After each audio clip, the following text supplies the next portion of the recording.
Michael, you're up. Good morning, everyone. Can you hear me?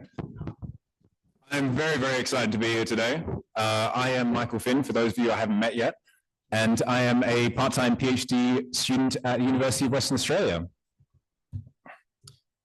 So I distinctly remember the exact moment that I first got into artificial life. I was sitting in an undergrad lecture, kind of bored out of my mind, to be honest, and this slide comes up with these silly little guys on it. And I just immediately am startled awake, and something about them and the way they move and the way they look just captures my heart immediately. So I rush home that day and I get online and I start looking for ways I can start playing with this thing. And what I quickly see is that while there are some sort of half-baked GitHub things out there, and on the other side of the spectrum, there's sort of, quite complicated test beds, there was nothing for people like me, people who at the time I didn't really know much about coding. I didn't know anything about artificial life. And I just really wanted to get started somehow with this thing. I wanted to play with these creatures and develop my own. So unfortunately, at that stage, I dropped it because I didn't have the expertise. But fast forward a few years later, the idea came to me again. I thought, I'm an engineer. Why didn't I just build this myself? So many of you may be familiar with the Carl Sims Evolved Virtual Creatures model. Basically, what you have is the genotype is represented by a directed graph. And you traverse the directed graph to come up with a phenotype. So in the genotype, you have nodes and you have connections between those nodes. The nodes will contain information about the limb, like the dimensions of the limb or the joint, things like that. And the connections will represent the relationships between those nodes. So for example, the position between one limb and its parent. Traversing this, you get the phenotype, and the limbs contain sensors, actuators, neurons. They're kind of like just these blocky things. And then you also have a brain, which is sort of off in the distance, just an unconnected collection of neurons. So the paper was pretty good. It covered a lot of different things, but there were a few missing specs that I had to come up with implementations myself. The biggest one was there was no real information about how signal transmitter connections were encoded. So the connections between neurons and sensors and actuators, how do we encode that in the genotype? So I had to kind of fudge something, honestly. The other thing was there was no information about how fitness functions were implemented or how the physics engine parameters worked. So I've kind of done my best to estimate all those things, but it did result in slightly different behavior and environment for the creatures. So yeah, without further ado, I have created the Simulator. It is a Unity application, so it runs on pretty much whatever your laptop is, doesn't matter. And the most important thing for me was that it is just download and go. There's no code, there's no setup, there's no weird configuration, there's no installing of libraries to get it working. You just download it and you go. And this was important to me because I remembered when I first got into artificial life and I just didn't know where to start. And I really want to bridge the gap for new researchers so that they can, they don't have to immediately get into some really complicated model. They can just start and have a play around and start getting that, feeling that I'm sure most of us have for this field. So the simulator is comprised of 3 modules. We've got the evolution simulator, the zoo, and the creature editor. Starting with the evolution simulator, when you first jump into it, you'll see this screen, and you can choose your initialization parameters. So the most important one of these is the trial type. This is the environment, so whether it's a terrestrial or an underwater trial, and the fitness function. So at the moment, we only support 4 trials, and this is ground distance, water distance, ground light following, and water light following.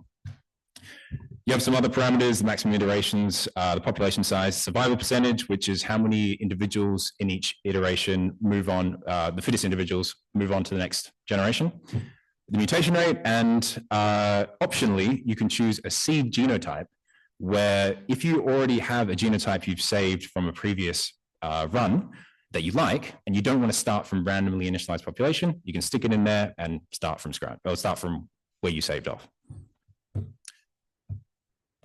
So I'm guessing a lot of you understand how evolution works, so I'm not going to go into this in too much detail, but basically the way the evolution simulator works is for each iteration, you spawn the next iteration, And now this is important. We wait for what's called a settling period. And the reason we do this, if any of you are familiar with these kind of simulations, sometimes if you just start from initial conditions and you say, I want you to travel as far as you can in 10 seconds. What's easier, learning how to walk and move your legs, or just evolving to be very tall and fall over? And often that's what we see if we don't have a settling period. So by having this sort of 10 seconds of simulation time to not assess anything, it lets the initial conditions sort of stabilize to something a bit better, and we get more interesting results. Then we assess the fitness, and we select the survivors, breed the next generation, and so on and so forth. And the theory here is that over time, this process is going to give us better and better creatures. And yeah, that's an example run there. So what we can do here in the top left, you can see that we can visualize creatures individually, or we can just have sort of a mess, which I quite like actually. And we can see them all oozing out of the primordial pool there. And you can also see the run statistics get tracked over time as well. So in the evolution simulator, if you select a creature, we've got a few options. You can save that genotype for later use, and we save it to a custom .genotype file, which is just a fancy JSON file. It's all plain text. You can also protect it, which means that you're marking that creature so that no matter what its fitness is, it goes through to the next generation. So sometimes you'll see a creature and you'll be like, oh, bless your heart. You're so cute. I love you so much, but there's no way you're beating out these other guys. I'll give you a little protection, and hopefully you'll have some children that actually make it through later. You can also cull them when you hate them so much you just want them out. The zoo is pretty simple. At the moment, it's just a simple sandbox where you can put in creatures that you've saved and have them interact with each other, or see them in different environments, different gravity, that kind of thing. You can also breed them together manually. If you have two of your very favorites, you say, I wonder what it would look like if these two had kids. You can do that yourself. And you can interact, asterisk, because at the moment, all you can do is light following, but I'm going to add some more stuff to that later. Finally, the last module is the creature editor. So in this, you can put in one of your saved genotypes and you can edit it. So as you can see on the right there, the left panel there has the node graph, so you can see how they all connect together. And if you select a node, you can edit the properties of that node and watch the creature change in real time. So I had a bit of a ride creating this thing. It's my first time trying to do something like this. The biggest thing was physics engine issues. So I used the default physics engine for Unity, and it kind of sucks, to be honest. It's non-deterministic, so you don't get repeatability in your runs, which is a big issue if you're really trying to, be scientific about this. And also spinners. Didn't expect this. Very unusual. So this is more an artifact of the Unity physics engine, but when you have certain joint configurations, sometimes they will squeeze on themselves in a weird way and just sort of start rotating, which is not great if you're in a low gravity environment, because instead of learning how to swim, it's a lot easier to just spin around and get around that way. So I'm still really working on fixing that. In the future, the lowest hanging fruit is performance optimizations. I really did this as a labor of love and didn't spend too much time optimizing it. So it's all single threaded. It kind of runs terribly, but there's a lot of room for improvement there. And if anyone has any ideas on how to use dots or compute shaders or things like that, please come see me afterwards. I'd love to talk about it. I'd like to put in custom trials. So like I said, I really want this to be a no code experience as much as possible for people. So if someone says, hey, I have an idea for a fitness function or a new environment, I just want to plug it in. I don't want to have to go into the source code and mess with that. I want to be able to support that.